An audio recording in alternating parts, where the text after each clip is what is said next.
this morning, but firstly I'm here to talk to you about business risk and making insurance decisions. The 6 biggest mistakes that businesses make. But first, most importantly, the biggest risk is anything that results in a loss of reputation. A business reputation is arguably its most valuable asset. If you lose the trust of your clients, your suppliers, your distributors, there is rarely a business left. But now the 6 biggies. Sorry, got that. Number 1, saving $1. You cannot consider cost first. Reviewing your insurance program, finding potential risks and putting adequate protection in place is always first, with cost a distant second. If you compromise on the solution and place cost first, your business remains exposed to the problem. So what would be the point of spending the money in the first place? Number 2, a failure to understand the impact of the potential problem and how this applies to the whole of your business. Too often, the impact across the supply chain is not taken into account, which sees a substantial compounding of the original problem. Think across your whole business, as well as customers and suppliers, so there is a true picture of the actual impact to your business. Number 3, signing contracts without reading them. You need to appreciate the size of the potential problem if things go wrong.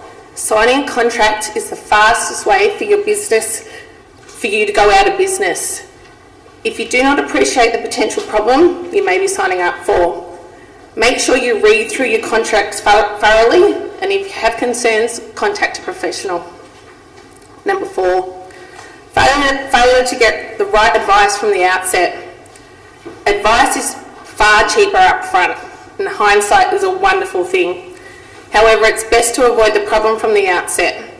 Speaking with a professional to fully assess your business needs is the most important place to start.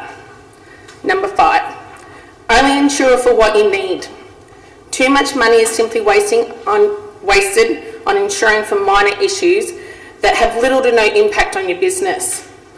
With more than 70% of businesses being underinsured, this is the one area that should be able to be fixed simply by applying a better understanding of the risk or the problem. Take the time to review your cover annually to make sure that what you are purchasing is still meets your needs and that the assets are covered for full replacement value. Number 6, finally, failure to know what the top 5 potential problems are for your business and not taking the adequate steps to plan around them. When you arrived, you would have received some flyers. This outlines what I've discussed with you this morning, and if you have any queries or want to know more, please feel free to contact me. My details are on the bottom of the flyer. Thanks everyone, enjoy. Thanks very much, Kate. Now to today's activities. First of all, I'm very pleased that we are able to acknowledge what the Deakin Melbourne Boomers do for our local community. They bring a great deal of publicity as well as attention to the ever-growing field of women's sport. And who better to talk about the business of sport?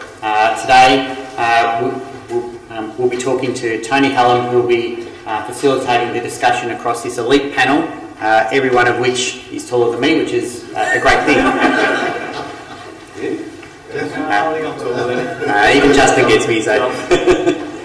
So to Tony, he's the former chairman of Etihad Stadium and went through, as we all know, he was on the other side of the sale process and has an immense background in event management and sports leadership. He was a former partner at PwC.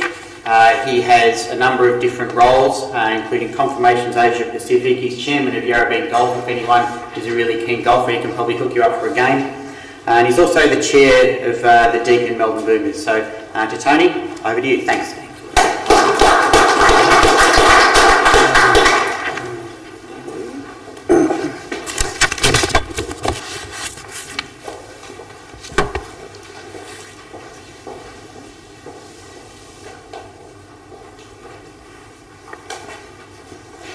good. First of all, Mark, thank you for the opportunity for us to come and share a bit of our story. This morning is meant to be relatively informal, and we'll tell you a little bit about how we've all got here today, and maybe particularly share a few different perspectives. But I did first of all want to say, Mark, that one of the reasons we're here today is because AB Countrywide both have a previous relationship with me through Yarra Bend as our insurance broker, and frankly they were the first people that we came to when we took over ownership of the Deakin Melbourne Boomers about 18 months ago and said, look, what do we need to do from an insurance perspective? But more than that, Tim Considine, who's not here this morning, I think he's away, who's one of the I think you'd call him one of the co-principals of AB Countrywide, he said, look, can we take a corporate box from you? And I suppose, we all talk about business and relationships and expertise, and Kate, some of your comments I think sort of resonated with us about things we think about in our business. But one of the things I've enjoyed with AB Countrywide is that they don't charge by the hour. That's probably the first thing. But secondly, when we've had an issue, and fortunately in the Boomers we haven't had an issue, but I have had a significant issue in Yarra Bend, which has been a significant insurance claim. And Kate, your comment around having good people around you to give you advice, and so thank you to AB Countrywide, and I can only, I suppose, heartily recommend them if you're looking for someone to give you some advice. Look, my name's Tony Hallam. I've been very proud to be the chair of the Deakin Melbourne Boomers for about 15 months, and I'll tell you a little bit about how that came about. But before I do that, what I might do is just introduce our panel. And our panel are all members of our club.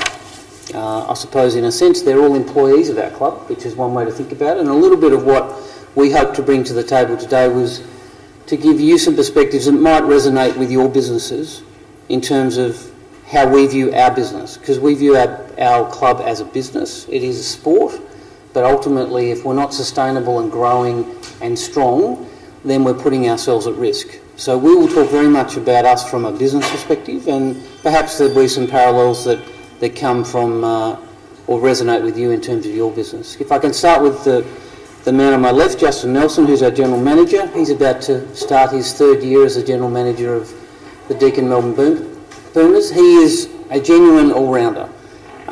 He's done everything from V8 supercars, sports management, to calling games of soccer on the radio, to running the basketball business at the Deakin Melbourne Boomers, to being an elite basketball coach at an elite level, to being a grandfather at the age of 43.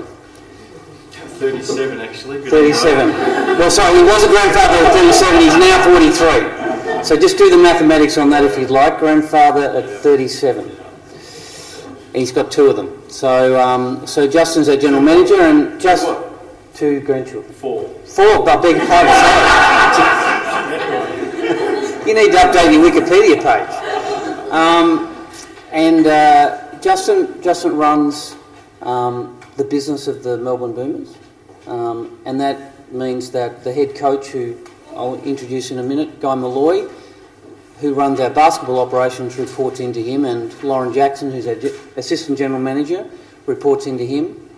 And so he's got overall responsibility, and he reports into a board of 8 people. And I'll talk a little bit more about that in a minute. Now, one of the problems when you go to Wikipedia and you look up Lauren Jackson is that it takes about 2 hours to read through all of the things that she does. And when you get it wrong, she's also very quick to come up to you after and say it was 5 WNBL championships, not 4. Actually, no, I think it was more. Look, many of you will know Lauren by reputation or by name. She is in another phase of her life, both having started a post-basketball career last June with the Melbourne Boomers, and also being a mum in the last 3 months. 7 months. 7 months. He's growing very quickly. Look, I'm not a basketball expert, but I think I could very comfortably say that she is Australia's greatest basketballer, man or woman. Her CV from playing around the world over 17 years is quite remarkable. She played in Russia, Spain, Korea, China, and obviously the United States in the WNBA. She was the MVP in the WNBA, which is the strongest basketball competition in the world for women, twice. She won 2 champions. There you go. You need to get your mum to update that Wikipedia page. 2 championships in the WNBA. Yep. And 4 Olympic Games. Yep. And flag bearer for the Australian Olympic team in 2012. Yep. And mother of Harry, who's here this morning. Yes. So,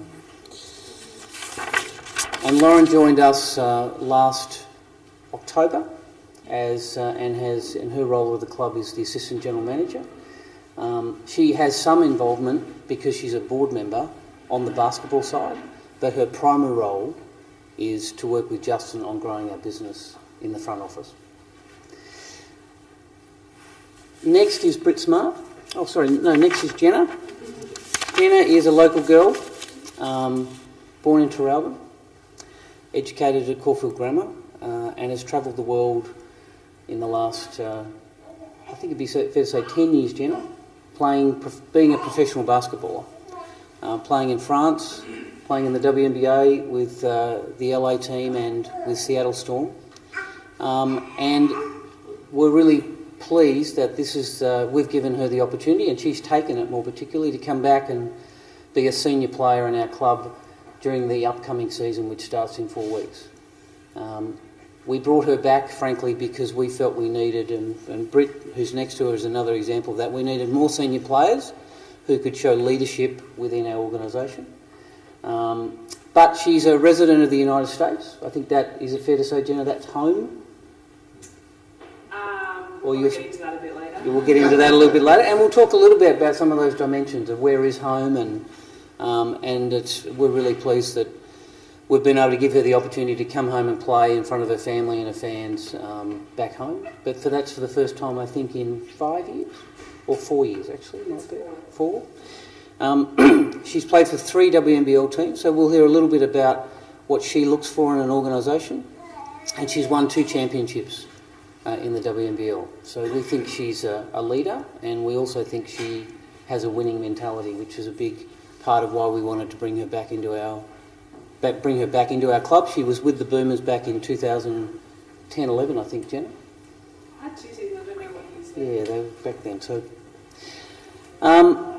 and Seattle is her other home at the moment, in terms of that's where her partner is. Next to her is Britt Smart. Britt's not a local girl. She comes all the way from Ohio in the United States. She's, fair to say, travelled the world, particularly Europe, Belgium and Norway, to play Sweden, to play basketball professionally, to pursue that career. She'll share a little bit. That's not an easy path. Sweden and is not, the place that comes to mind first off when people say, I'm going to go and be a professional women's basketballer. So we'll talk a little bit about that and how she ended up in Melbourne, and Melbourne is her home now. She's here with her partner, who's a Melbourne girl, and Britt's about to start her 3rd season with the Melbourne Boomers. But she's also at an interesting stage, I think it's fair to say, Britt, about what's post-playing career as well, even though you tell me you're going to play for the next 5 years, which is great. But she works she's starting to work very heavily in our girls' academy, and we'll talk a little bit about that as well. And finally, on the far right, or your far right, is Guy Malloy, who's our head coach for our WNBL team, and he also runs the Melbourne Boomers Girls Academy, which we launched in January this year.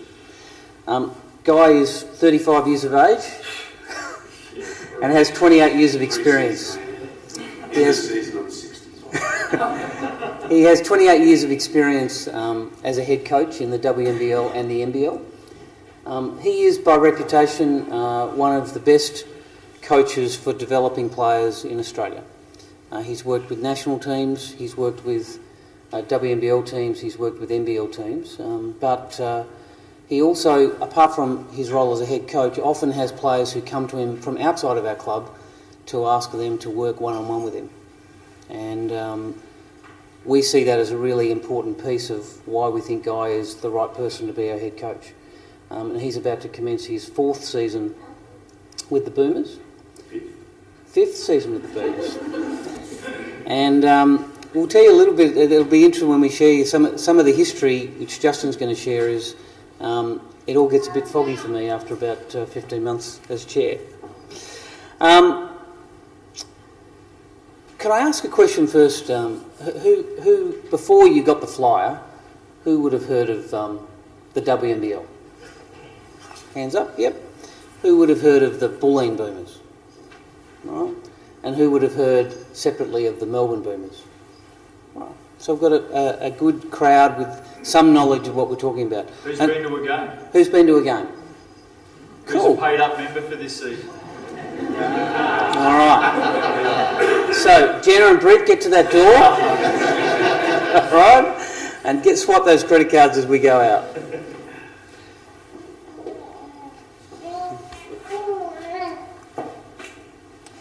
So what we're going to take you through is we've done a few introductions of who we are, but we're going to share with you a little bit more about our organisation, how it came about, who actually we are. Now, you have a sense of who we are, but I suppose what we're going to try and share with you is a sense of how does our business function, and what are our challenges.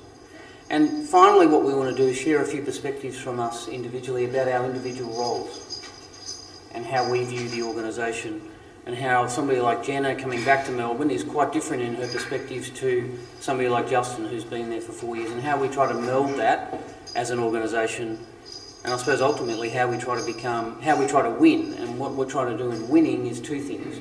One is we want to certainly win on the court, but winning off the court is being sustainable. And we'll talk a bit about why that's so important to us in a minute.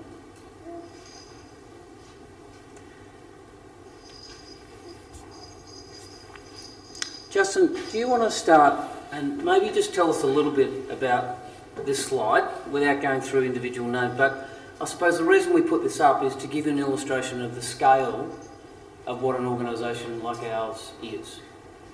Yeah, sure. Look, I think the first thing to point out, thanks Tony, and good morning to everybody, is I go back to, even as short as May last year, and that slide there would have been 2 names, which was Guy Malloy and myself. So the transition for us as a club, and we're heading into our 34th season, we're the longest running elite level women's sports team in this country of any sport.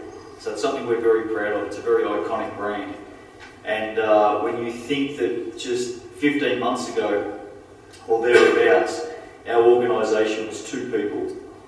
And we have expanded. Obviously players come and go each season, but we have expanded as a business with a lot more depth and certainly a lot more experience across a number of areas to help us grow.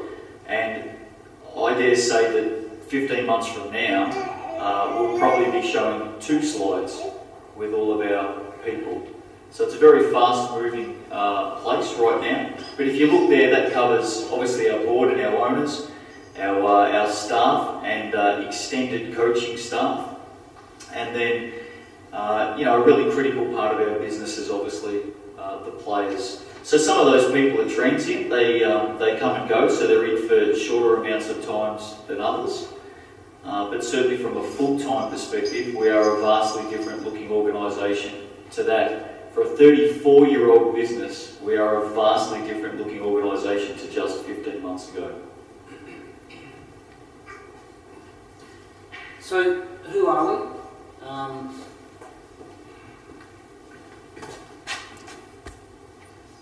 So as Justin alluded to, we're the longest running professional sports team for women of any sport in the country. It was started 34 years ago by the Bulleen Templestowe Basketball Association, and they owned it for 33 years, or 32 and a half years. We're the only elite level team, I mean a national league team, at a professional sport in Melbourne between Richmond and Roeville. So we view that as our heartland. And ironically, we'll show you in a minute, that is basketball's heartland, not just in Victoria, but actually in Australia. And is actually the highest per capita participation of basketball anywhere in the world. So Harry, let me say that again.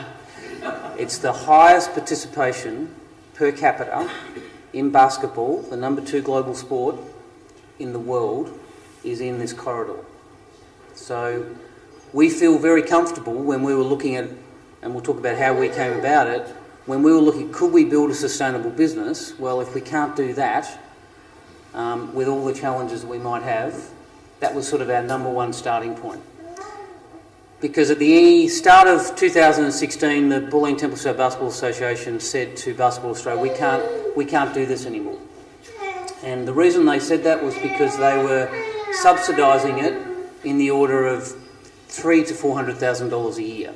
And when I say subsidising it, they run a business of maybe $4 or $5 million, so they could afford to subsidise the WNBL program in the order of $300,000 to $400,000 a year. So they had revenue of $350,000, and it cost them about $750,000. And the reason they said it was a very difficult decision for them to make, as all businesses go through when they need to make a change. They had to find $2 million to upgrade their facilities for all of their members, all 5,000 members, as opposed to just the WNBL program. And that took them about 2 years to decide, and they handed back the licence to Basketball Australia. And a group of us,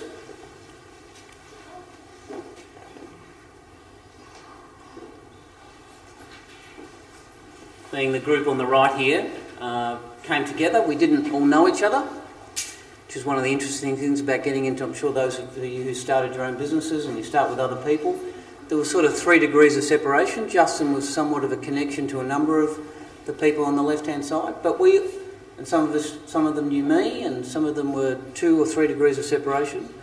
But one of the things we've had to do as a group of owners in the last 12 months is come together and figure out, well, why are we actually here?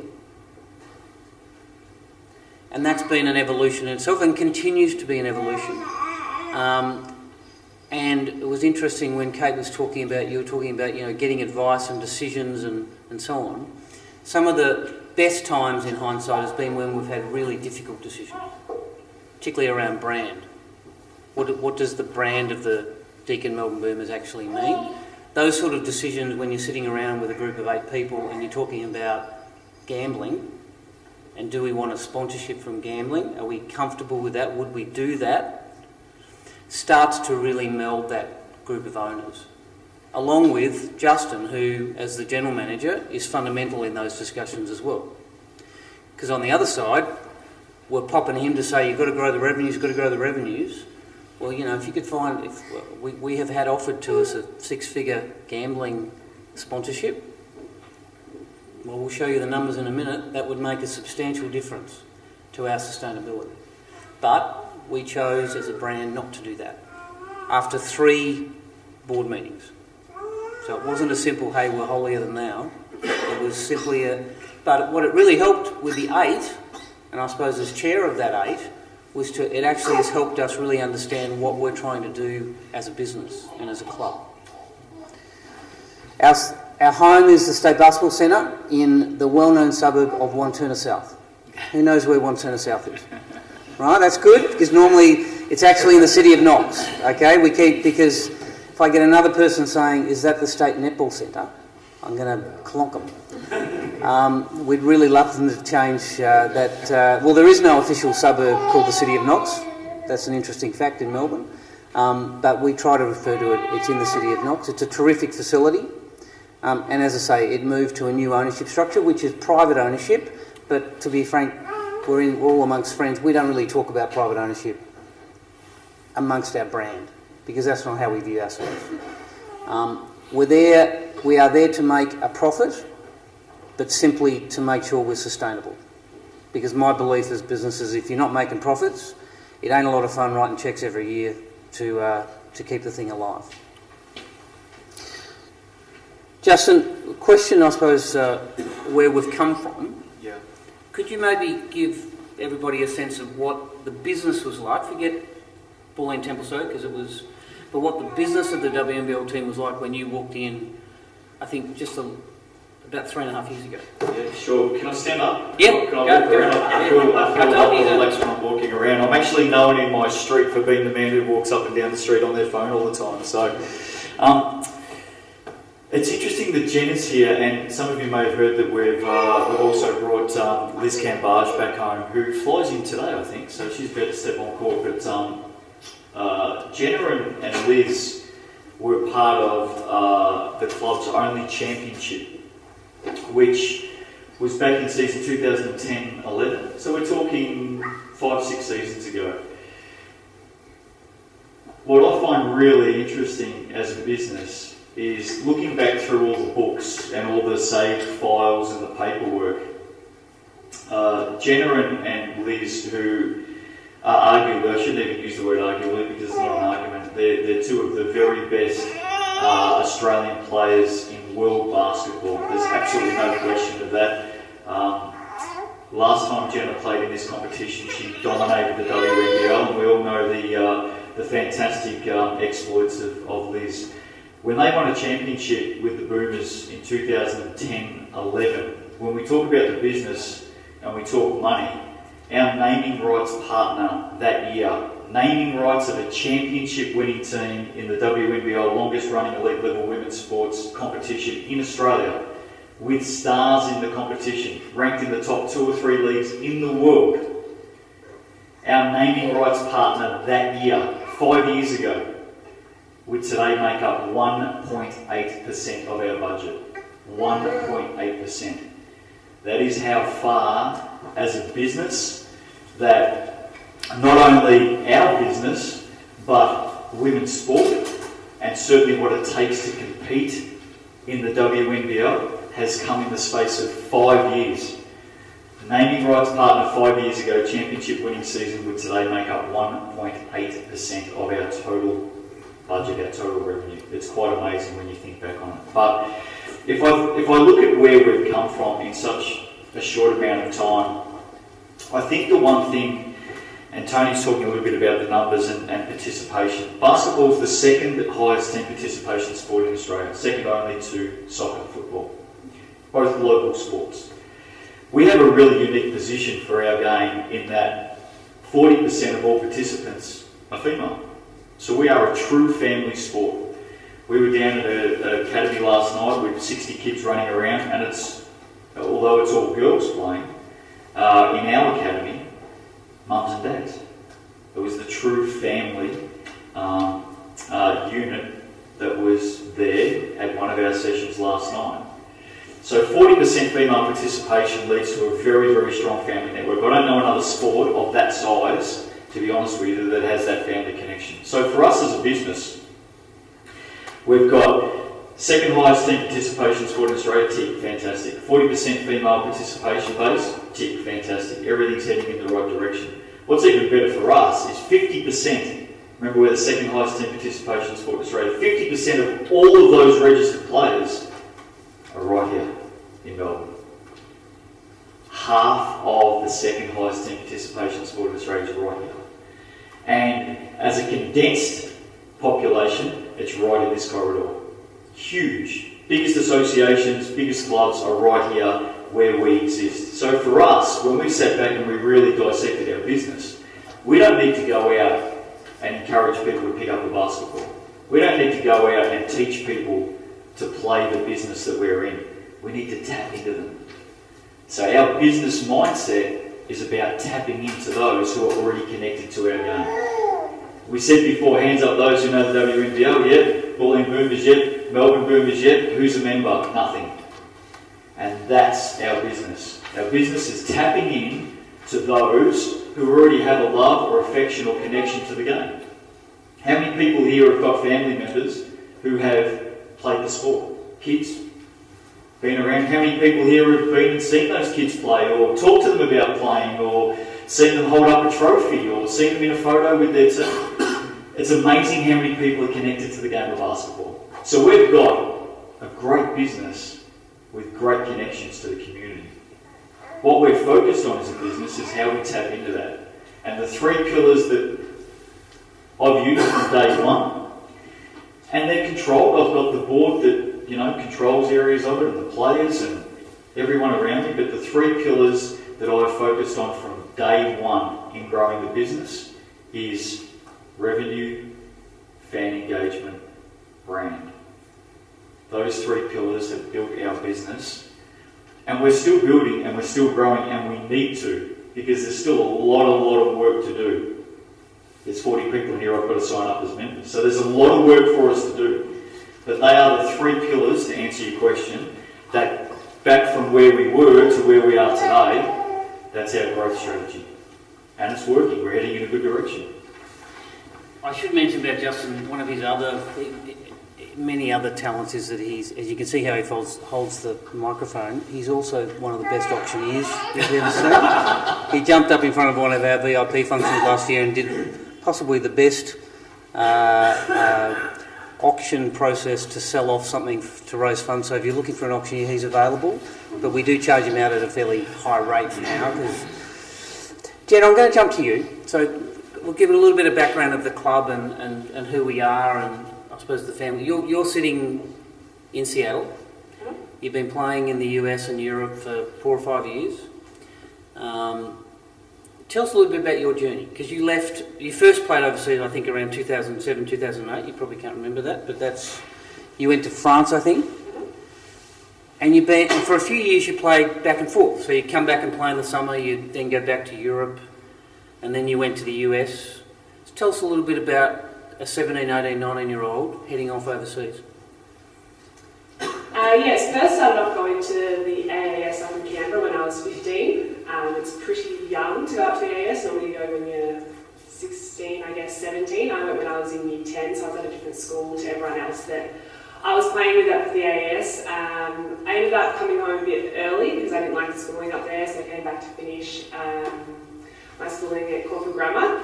I then signed with Dandenong Rangers and I played there for 2 years. I then took an opportunity to go play in Bendigo for their inaugural season, which the years all sort of blend into one. I'm not quite sure what year that was.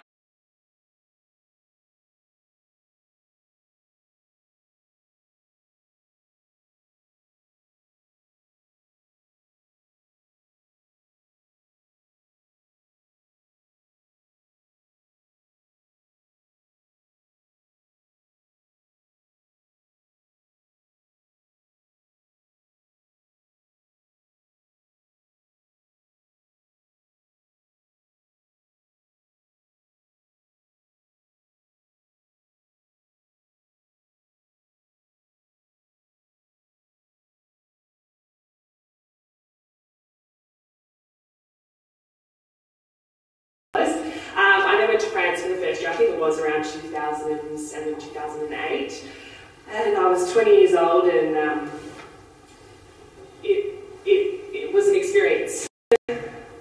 Left Bulleen to go play for Dandenong, which was a difficult move. Bulleen was very much a family club, and I really enjoyed my time there. But Dandenong happened to offer me double the money that Bulleen was.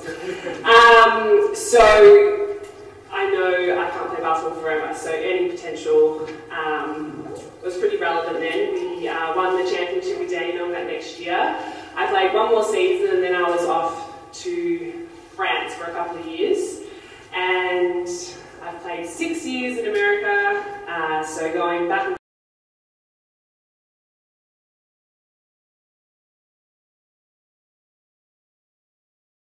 from America to Melbourne to France to Melbourne to America. It's been a bit of a whirlwind, and there hasn't been a lot of security, there hasn't been a lot of consistency. I've been away a lot. I have a young nephew who's 2, my best friend has 2 kids, so I felt like I was missing out on a lot at home and just wanted some consistency and a little bit of a base. So very happy to be home and playing with Melbourne and being around family and friends for the first time in a long time. So can I ask you, and first time we met I asked you this question, and I suppose it's a question that those of you who run organisations, sometimes you want to know what makes a good organisation for your employees or your people. So you've seen a lot of different, as a player, a lot of different clubs. What are some of the good, what are the things that, without individualising the clubs and going through them, what are some of the characteristics that make good organisations from your perspective? From a player's perspective, organisation is really important. Them being able to tell you in advance what's going on so that, you know, we can be organised, we can just concentrate on playing rather than having other things get in the way of us training and playing. And my favourite organisations have always been the ones that care for us. I know it sounds like a simple and basic thing, but there's been organisations that haven't, and it really does impact and make a difference in your happiness, in how you play, how you work. So my favourite organisations have definitely been the ones that care for us as human beings first. Cool. Thank you. Lauren, are you able to hold a microphone for a minute?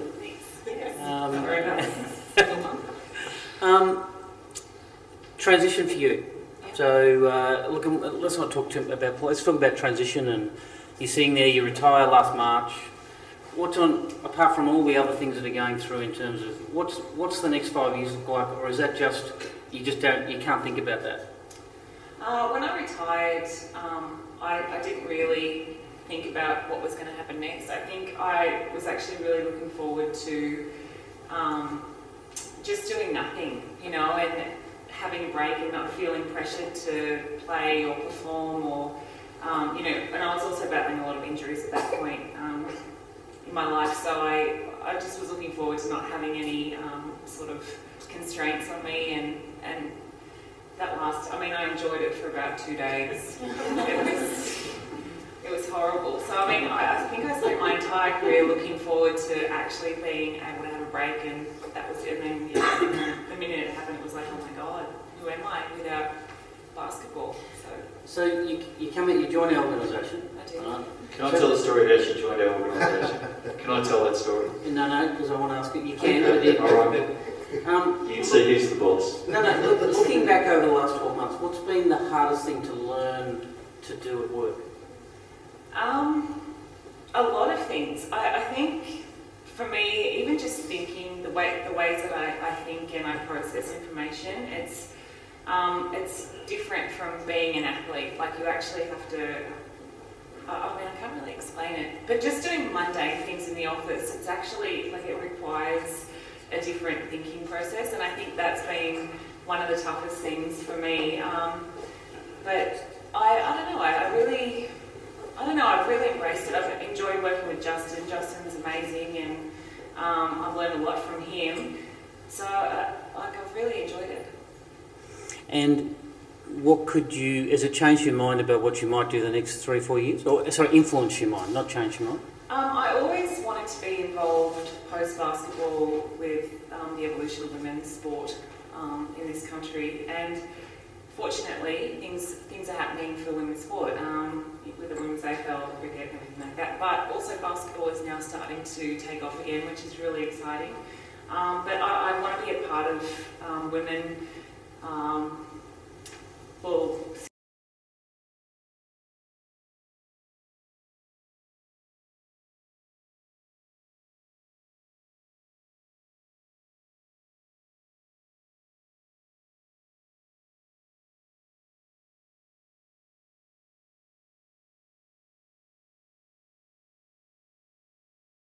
succeeding in sport, and that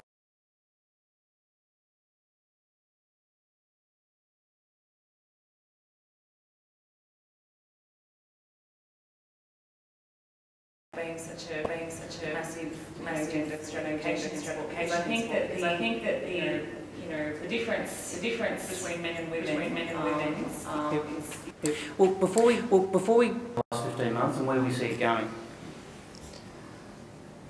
So, our key vision is to connect our club with young girls and women. And it'd be fair to say, Justin, as an ownership group and as a management team, that's taken some debate and discussion. And we'll talk a bit about the academy in a minute with Guy. Simple decision, do we have girls and boys in the academy? And we decided, no, we're just going to have girls. Right? It was a specific strategic decision in part, business-wise, but also we felt it was true and core to what we wanted to be. Now, the irony is that, and this is a Tony Hallam statistic, I can't back it up in any sense, but families spend twice as much on young boys in basketball than they do with young girls. Because fathers and mothers think that their son is going to be the next Andrew Bogut. And just from a scale perspective, if you go and have a look at all of the basketball clinics that are held in school holidays across Melbourne, up until when we started, we're very proud of this, up until, because I've got 2 daughters, so I know this, and they played basketball the last 6 years, you couldn't find a girls' camp. Or you might find one.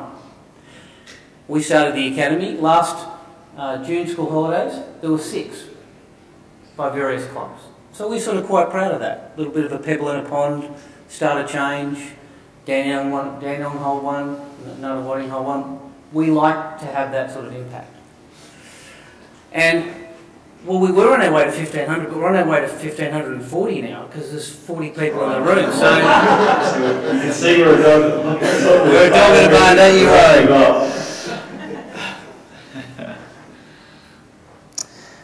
We're back on television. Big step for the WNBL. Big step for women's sport. People ask me all the time, oh, you must be tired of the fact that AFLW get a whole lot of attention. Love it. The reason I love it is because it's just created the whole dialogue in Melbourne around women's sport and the opportunities. Just push that clicker. Sorry? There we go. Back on national television. And our game is going to be the first game back at home on October the 7th on Fox Sports, and we're really proud of that. And we think the benefit of this will come actually after this season, because the world's so complex now and there's so much noise and activity that until you're actually seen, sometimes people don't actually realise what it is. But first time in 3 years. We talked a little bit about some of these statistics of what is our core, who are our customers? Who are we targeting as our customers? Who do we want to bring on board as either casual observers, rusted on observers, or the ideal is to bring them on as members? Because membership is the fundamental basis of most club businesses. I'm not just talking sporting clubs. If you can acquire a member, take care of a member, love a member, and they get to love you, then the value in that is enormous, not just financially, but actually in terms of the fabric of what you're doing. But it's a fantastic statistic that 75% of the female participation in basketball is in the east or the southeast, and Victoria is the heartland of Australian basketball, and Knox is right at the centre of that. A little bit of our business, and then Brett, I want to talk a little bit with you about sort of you seeing this evolve a bit more directly, and Guy as well. So I share this, there's a bit there, but I suppose the one thing I would share is we do have a plan. I wouldn't be so bold as to say we have fundamental KPIs and we've sort of got that sophisticated in the last 12 months. We're still grappling with having a plan and trying to go as fast as we can. But we do have a plan. And we feel our footprint is growing, and that's really our plan, is to grow our footprint. This morning, and Mark, thank you for the opportunity, is about growing our footprint. When we ask you at the start of the morning, do you know us? You know us, well now you know us better. And maybe you might see, there might be some value for you in knowing us better. But we are investing. So, this is where the chartered accountant and Tony Hallam comes out, right? Because ultimately, and Lauren says it to me a couple of times, you can't do stuff without money, and you can't build without cash, and you can't pay your players. As I said to a potential sponsor last week when they said, well, we could give you some in-kind services, I said, I can't pay my players with contra, because they're professional athletes. And I can't pay my general manager with contra, because he's a professional sports administrator.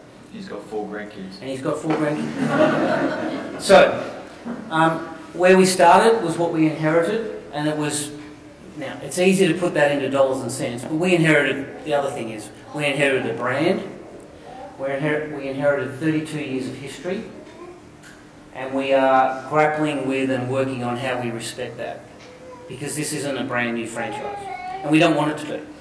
Which is the reason we don't generally talk in public about being privately owned.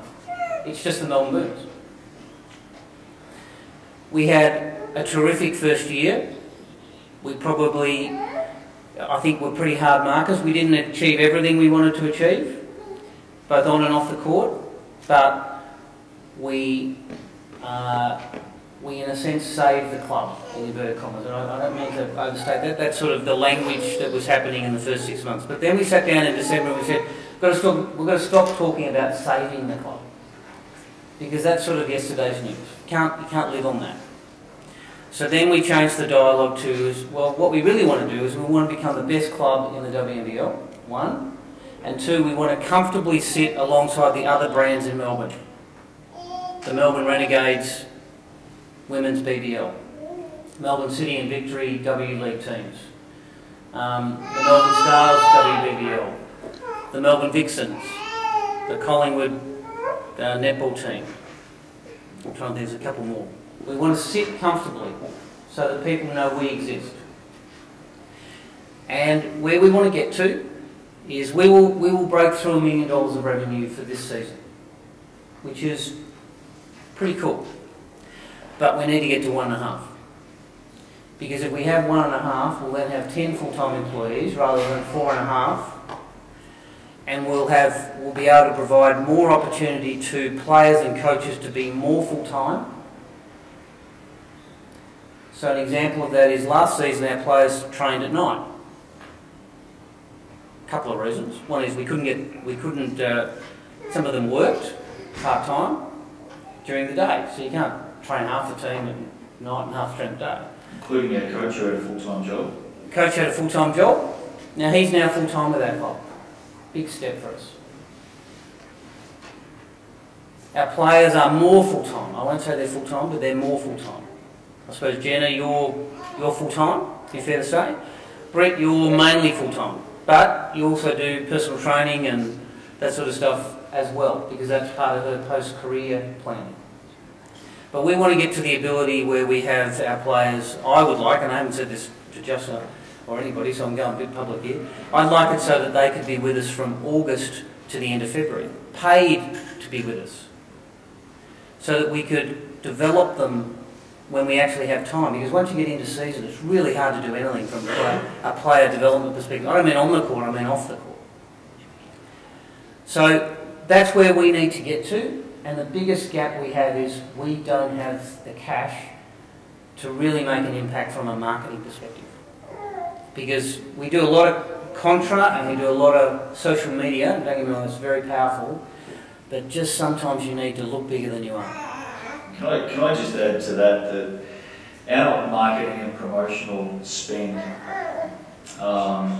because it's a big part of our business, especially in sports. So I go back 2 years ago, our crowds grew by 50% 2 years ago. And I think we probably spent somewhere between $5,000 and $10,000 on marketing and promotion. That's it in our business. We're lucky to spend $5. Cash. Lucky to spend $5 cash. Lucky. And our crowds grew by 50% because we worked the community hard. We got out and connected with our people. Fish where the fish are. We've got lots of basketball interested people around us. Last year, our crowds grew by 47%. So 50% and then 47%. And we probably upped it a little bit and spent $25,000, $30,000. We'd love to have $150,000 to spend on marketing and promotion.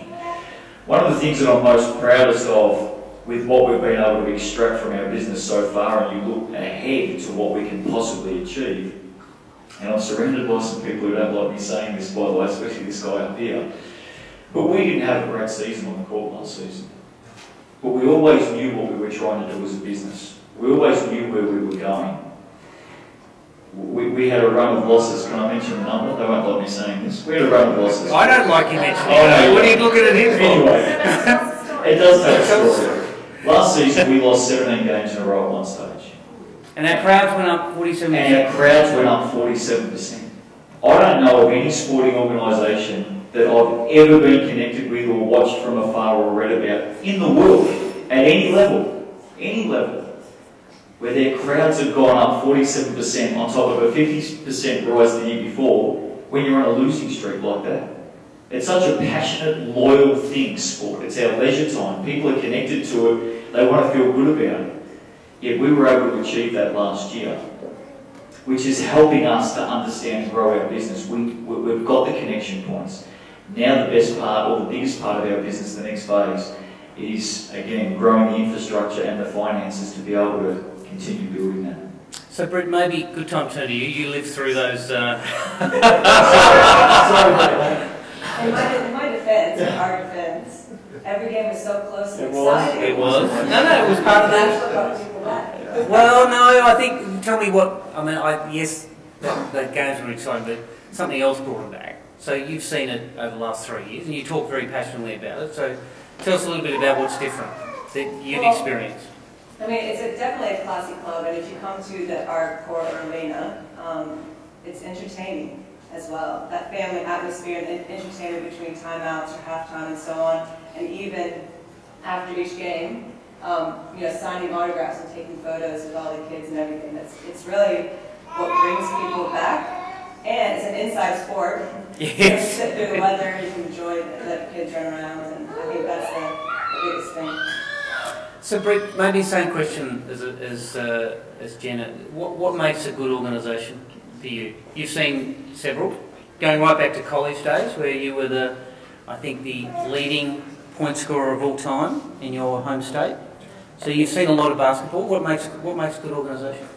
A couple things. I think the first thing is obviously kind of what Jen had pointed out, was for them to really make you feel comfortable and feel like you're part of the family. It's that accent, isn't it, Harry? But for me, that genuine interest in my health and well-being, actually caring about me as a person, and like all three of us, we've traveled around, just been nomads, going from team to team, country to country. So I think the biggest thing was feeling like you're kind of at home at that certain club for that time being, where you can start to really know people and be familiar with them, and they're looking out for you and saying, hey, are you okay? Do you have everything you need? You're away from your home and family and all that. So that was the biggest thing. And also just kind of what the Melbourne Boomers are doing now is to make it professional. We want to feel like we're a professional athlete. So even just like this season, we're getting up and we're going to work right away. So do you want to talk about the change in training? Yes, the change in training as far as the times of, when we're training. So we're getting up and we're getting, our breakfast, whatever, getting ready to go on the way to work. And, we get sorted out. We have training right now. We have training from 9:30 to 12 in the morning. So we kind of just get that first one sort of out of the way. And then the fact that most of us are professional or can train during the day, we now can grab coffee or lunch as a group like you would with your coworkers in an office. So you can go ahead and do that, and then we head over to our training session as far as weights. So our weightlifting session together as a group. And now that we have a full-time coach, it's kind of like your boss is there too. You're all still working together, and that sort of just allows him to come and watch us lift weights, maybe join us a little bit, get him in shape, and build sort of that camaraderie off the court as well. So, basically we're working from 9:30 to 3 or 4 whenever we get back. So those are the things I think are the most important: comfortableness and feeling like you're a professional and in the workforce with everyone else. What time did you train last year? Last year, I know Tuesday night trainings was 7 to 9 at night.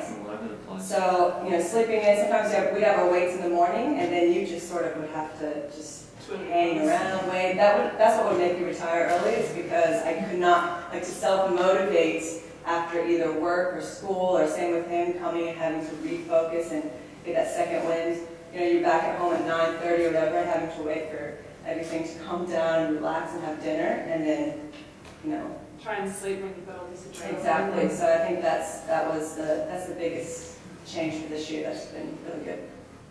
And Guy, you've seen a lot over 28 years. I was just interested in your, we all grapple in our businesses with coaching of people. and coaching of athletes is a particular part of that, but your observations around the changes that are happening around athlete expectation and so on, what are your thoughts? Well, look, I think in coaching, it's very rare that you can kind of say what you think. Is usually the case because these days you can't complain about the league because you get fined. You can't complain about the refs because you get fined. If the team's playing poorly, you've got to tell them they're playing great. If they're playing great, you've got to temper expectations and say, we're not doing so well. So coaching language is, the psychology of that is always really interesting. So pretty much we don't listen to this. So you can see that as well. Look, my last coaching stop before I started coaching this wonderful club, I was coaching a program. A couple of the young men in that team were Dante Exley and Ben Simmons, and you're not talking 7 figures now. When you talk about their careers, you're talking about 8-figure sums that they earn in the American NBA through marketing deals and wages. And I've been doing that for a period of time. Michelle Timms, who's an Australian bullying basketball legend, asked me to go and do a workout with the team. And fair to say, I took on then, that led to taking on the actual coaching role with the then bullying boomers. And the cyclical nature of sport and the business is that the team that Jenna was part of, clubs will push very, very hard to try and get the public measure of success, which is to win a championship. And that often will push a club to the wall, and then we've seen that cyclically happen so often. So coming along as a coach 3-4 seasons after that championship, the cupboard was very bare, and the team and the club was exhausted as a WBL operation. So what I inherited at that time is the part you don't read about in the papers. It was the non-glamorous time. We had 3 really outstanding junior players that we became the crux of the team for the next 2 years. And when Lauren says you need money to do well, the first team that I had, we actually somehow snuck into the finals of the WNBL.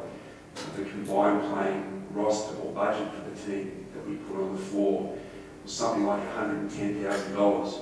Now you don't know if that's good, bad, or what, relative to your own knowledge, but there was one player in the opposition team that we played that first final that earned more than our entire team put together. So from the highs that the club had enjoyed on the floor to the period of lows that we started to enter, it was a very feisty team, but unsustainable. The following year we were pipped in a 3-way race in the final round to make the finals. We were knocked out on percentages, but the club was exhausted. It had really had enough, and then the rumours started to circulate that the club was going to fold. And so when you're in sport, when you're around an organisation that's known as a bit of a dead duck, it's a problem. You can imagine it's very, very hard to recruit people, to bring quality people into an organisation you don't know is going to be around for the following seasons. A difficult thing to do. As Justin mentioned, we were kind of looking around and going, well, there's you and me, brother, but there's no one else that is here at all. Even the good young talent we had got recruited away. So there were a few pillars in trying to put the off-court back together, and all these wonderful people, including Tony's group, arrived on the scene to work with Justin to get that part of it right. The lagging part of the operation is to try and rebuild the on-court part, and that's my job to do. And Tony said that we're in the basketball heartland, and my mantra has been to grow our own benches. So we haven't really wanted to go too far straight from this area. About 15 players that make up the Melbourne Boomers right now, 11 are born and bred Victorian Melbourne players or Victorian country players. And on top of that, we're trying to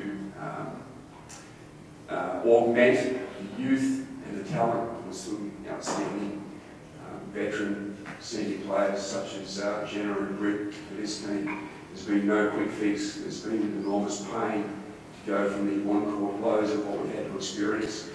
Justin said 17 losses in a row. Thanks, mate. I just finished my counselling today. But 30 years of senior elite coaching,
because the girls that are here, they work every bit as hard, if not harder, than the finest men's players that I've been able to coach that are earning vast sums of money, so they don't get the same recognition, that their professionalism and dedication is probably greater in many respects.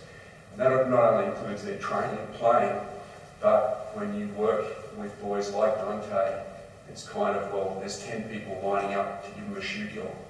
And if they need something, if they need, you know, a new suit for a function, there's 5 people lining up that want to supply that. And for the girls, it's difficult. So they've got to go out and source the fact that they might need an extra massage, or they might need a bit of equipment for some specialised work or whatever else. So the barriers that they deal with, I'm really in awe of them, and how they continue to punch above their weight to be as good as they can be. And then the amazing thing is we've tied the top and the bottom parts of the club together with our academy program, is the profound impact that I've seen them have on junior girls. And another part of the reason why I started coaching the girls again is I've got 2, they were younger daughters at the time, they're teenagers now, but I know the impact that the girls that are here have on my daughters, and the role, branding and recognition, role modelling and recognition that they have with them, because dad's just dad, or an AFL footballer or an NBL basketballer is kind of, it's a meaningless thing. But to actually meet the girls and we have them stay on our court 45 minutes after every game to sign autographs has been such a profound thing. And Justin actually told me that when all the fans were surveyed last year, that the 3rd most important reason people went to games was the actual basketball event, which didn't make me feel great, although saying that there was 17 games in a row, I sort of think that was maybe the 10th best event. The first one was the quality of the head coach. Well, I hear that all the time. That's why I said coaches don't always speak the truth. But the importance was the connection between young women and men's players. So I feel very proud to be part of this club, and they do some wonderful things. And you know, I know we'd love to see you all at some games. So what we wanted to finish with was, you know, that's where we're at, that's where we want to go. And like all businesses, we grapple with a whole range of things. So what we wanted to finish with was to share a little bit of some of the things we've taken risk on, and then share with you some of maybe some things that might resonate with you in running your own businesses, and then open it up for some questions. Have we got the video today? Yes, we do. We do. So the first thing was, we have a terrific venue, but it's not a great venue when you compare it to what it's like when you go to Hisense Arena. And that's what the people who come watch our game, that's what they compare to. So we have taken some risk and got some government, worked very hard on our government relationships, put money in ourselves and worked hard with our landlord to invest in infrastructure. And the two biggest pieces of infrastructure, our court, the State Basketball Centre of Victoria, did not have a big screen. Sort of almost laughable when you think about it. So we said, well, that's just, you got to look good sometimes, and you got to act a bit bigger than you are. So we found a screen. And this year, in the next 4 weeks, there'll be an upgraded screen coming in from one of our sponsors who's become one of our partners, LED Media. And if you need a screen, you should go to them because they are great. Right-hand side, we started with the idea this year we would add a 6-metre court-long LED sign. So when you go to any professional sporting event nowadays, you see the LED, right? And when you go to one that doesn't have LED, it doesn't feel like a professional sporting event. It feels like less than that. So again, we worked with government who gave us half the money, we put money in ourselves, and we spent $60,000 on that screen. Now that does a couple of things. One is, again, it ups us again from a perception perspective, but also Justin can go out and sell the advertising for that. Probably to our same sponsors generally, and we get some incremental revenue, we'll pay that back within. But it was a bit of a risk, 60 grand out of our capital base, not insignificant. We have invested in our playing squad, but I would say we were careful what we were looking for. So in Jenna's case, look, she's a fabulous basketballer, but we wanted somebody who could contribute in the leadership, not just on court, but of the overall club. And the most important thing for us with Jenna was that she came and signed for 2 years, not 1 year, because we want to move away from the transient nature, right? And we want Jenna to come in and see what we're doing, and who knows, maybe buy into it and get a sense that we are genuine in what we're saying. And we invested in one of the best 5 players in the world, Liz Cambage, who hasn't played in Melbourne. She's a Melbourne girl, hasn't played in Melbourne for 5 years. And then we hand it over to Justin and we say, okay, come up with the marketing side of this. And I can tell you quite honestly, my 12-year-old daughter loves that image. Every time she sees it, she loves it. And but our next challenge is to get that image out there. We then took a punt on, not a punt. We believed in this, but it took some capital, and we said we want to bring Guy in and we want him to build us an academy. Well, it's not an academy to produce the next Jenna or Brit. It's an academy that is all about giving all these girls who play basketball, be it at domestic level or rep level, and they might be Met 1, but most of them aren't. They're actually Blackburn under 14 Division 3. But they want to get better, and they just don't get great technical tuition, and they don't get connection generally with female role models. So one of our board members is I won't say which club, but he's a rep coach on Friday night, one of the biggest organised competitions in Victoria of any sport. 40% of their teams are girls and 60% are boys, under 18, down to under 12. Something like 60 teams. Lots of teams. He walks in, and of the 60 coaches, how many are women? 1. So we believe really strongly in this connection piece, and Guy, you talk to it, is that we're not going to change the world in this, but we're going to make some change. And you can see some of those images. They are girls from all parts of Melbourne. We have one girl who comes all the way from Point Cook. Sorry, her mum brings her.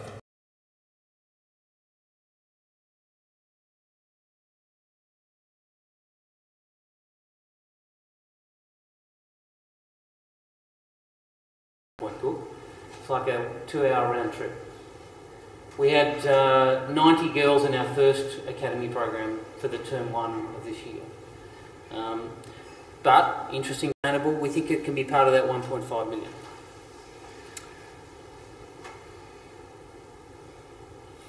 Let's just share a little bit, and Justin, you might talk, you haven't seen this slide, so apologies. because I was sort of dwelling on it a bit last night.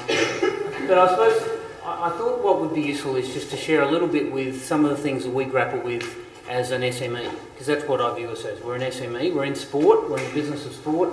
It's a little different because it's very public, but these are some of the things that we grapple with. First thing I know we have grappled with significantly is just allocation of resource.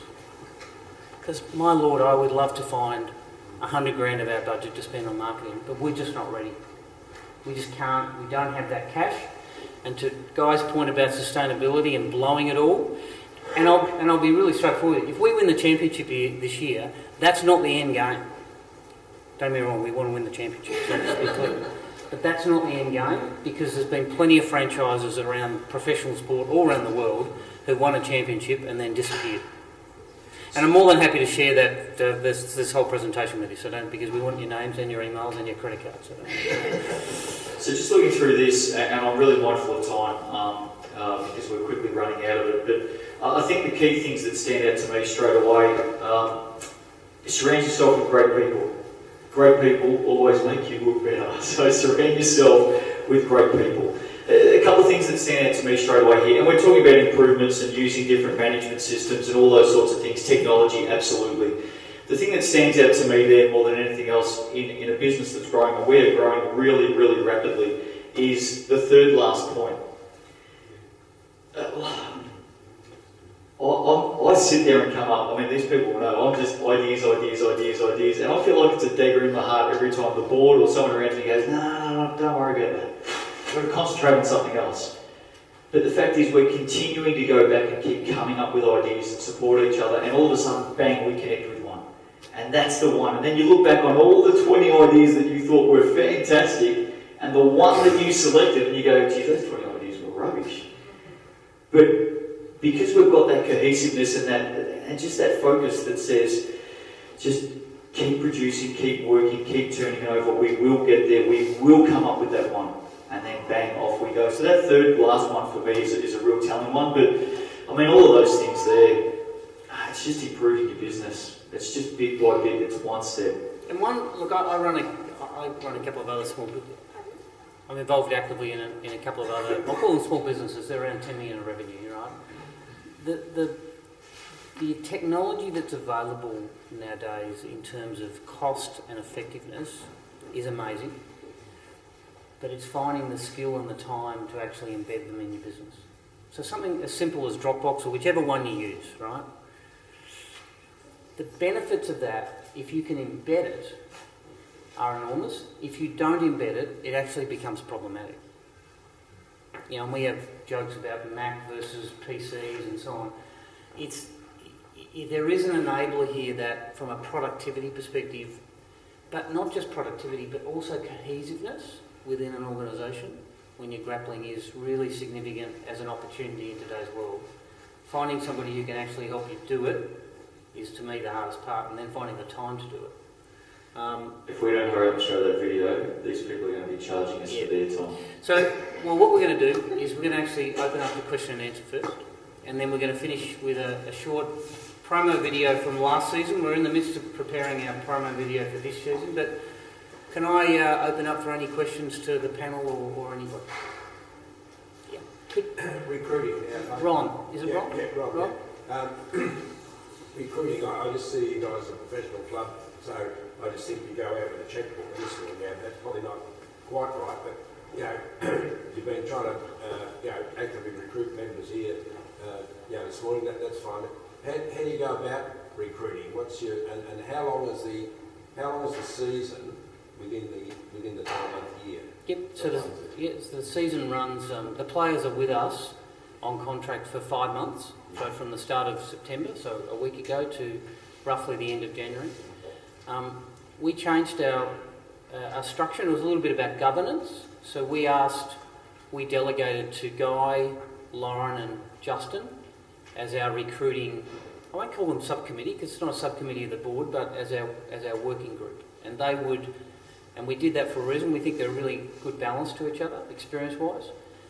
But we only put one criteria on them, and that is if you don't agree, then don't come to us. So that's on players. On players. On players. With regards to fans, members, supporters, I think the thing that we do is we're focused on being visual, making as much noise as we possibly can, being visual in the community, connecting with the community, getting out there and being seen and being heard, and our players are fantastic at doing that. But I think the number one thing in terms of getting bigger and more support, being true to our core values. That for us, that's what it's about. Don't just talk, walk the talk. We're a family club. We believe in our values.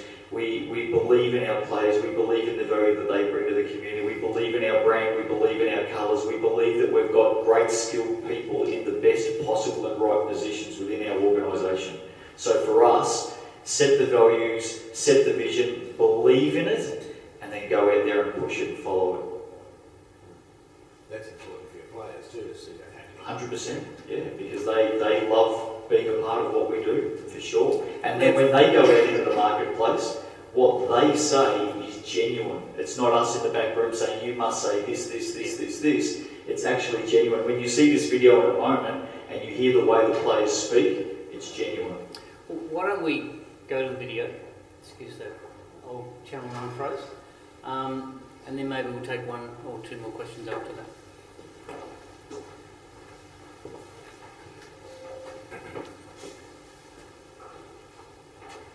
Can we turn it up a little bit? Is that okay?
I've been here since I came out of the AIS. I've been a groomer, and knowing that, you know, Michelle Kim still comes to our game, Elise Penaluna still comes to our game.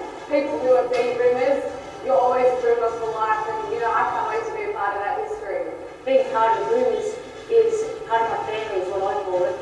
I call basketball part of my family, because that's what it is. It's where you live and learn life lessons. It's where you grow and meet friends, you become lifetime friends, and it's family. It's more than just a game. You're actually shaping people's lives and giving input into people's lives, and it's listening to soak everything up that you're saying. So the younger kids and the girls around, to see girls basketball up and going is great. You know, it's a real honor, and it's a privilege to play for such an amazing club, the people involved, the fans, the families. We're just growing our family, and it's, you know, this is just the start.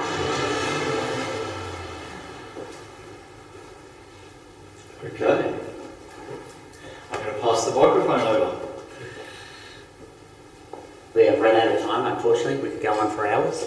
But please join me in welcoming the Deakin Melbourne Boomers to speak to us today. Thank you.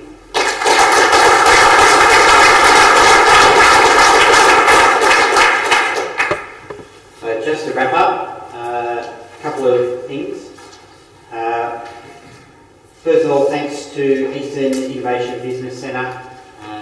Danielle waving at the back. They do a fabulous job here. So if you know of anybody that is looking for a seat, a desk, looking for additional facilities to run a business, they actually tell a great story, which is an insurance story, funnily enough, where they were able to, at a moment's notice, make available close to 30 desks to keep a business trading when they'd actually lost the facility due to a major incident.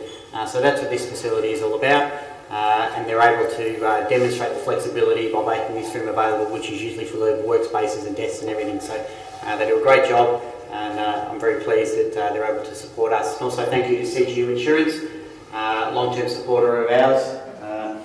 They've looked after us when we need it.